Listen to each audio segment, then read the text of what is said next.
Wow, some pretty colors on there. Tucked away in the southern Sierra is Volcanic Creek, the pristine birthplace of the golden trout. This is ground zero for the pure DNA strain for this rare trout.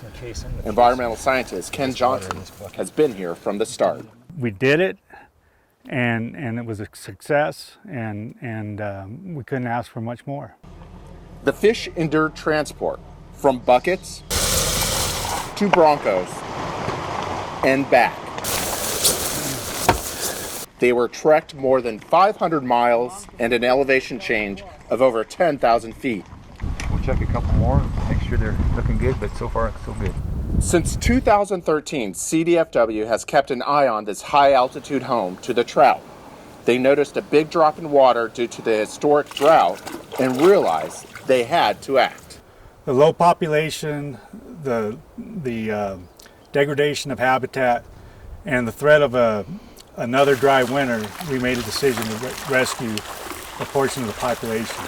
And so we brought out 52 fish last year in September. There were lots of pitfalls. A few died due to normal mortality rates, but more was learned than lost. At the American River Trout Hatchery near Sacramento, CDFW fish tech Kevin Alberts was the point person caring for the fish. There was a lot of eyeballs on these 48 fish.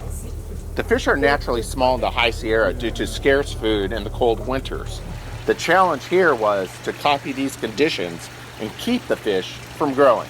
We were really trying to simulate the cold part of the year from where the golden trout came from. He was so committed he would often check in during the overnight hours, making sure the pumps and pools were working correctly.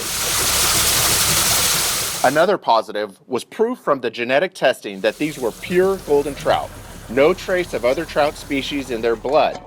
These tests were more proof the rescue was the right thing to do. Isolated population of pure strain California golden trout. Just a hard fighting fish that it's hard to find.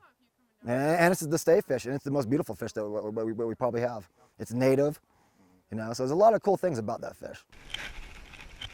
It was a delicate dance, but after lots of discussion, the Goldens were headed home. Picking out a small one here. An incredible journey for these iconic fish that not only led them home, but possibly to a brighter future. It's ideal conditions to bring them back. We got maximum habitat and minimum occupancy, so it was the ideal time to bring them back. And it was very fortunate for us that we could bring them back so soon.